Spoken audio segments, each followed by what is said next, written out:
Hello guys, आणि मी जाते एक जाणत्याचे बघायला. आता माझे पप्पा येत आहे. चला लेट्स गो. तुम्हाला तिकडे गेल्यावर भेटतो. मी बघू शकतो माझे पप्पा आलेले आहे. हे बघा आमची गाडी. या गाडीने आम्ही जाणार आहे. काय माहिती म्हणे बाहेर येऊन बसलो, त्यांनी लगेच तिकडे फोन लावून विचारलं. आकाशाला विचारलं, आकाश माझ्याकडे आहेत म्हणे पास, देतो आणि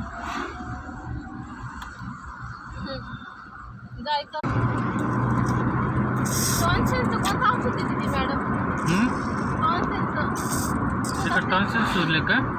मी तर फ्लाईट मध्ये आलेलो आहे. आता मी पोचणारच आहे. आता मी तिकीट घेतले हे बघा, आणि मी जात आहे. मी आलेलो आहे.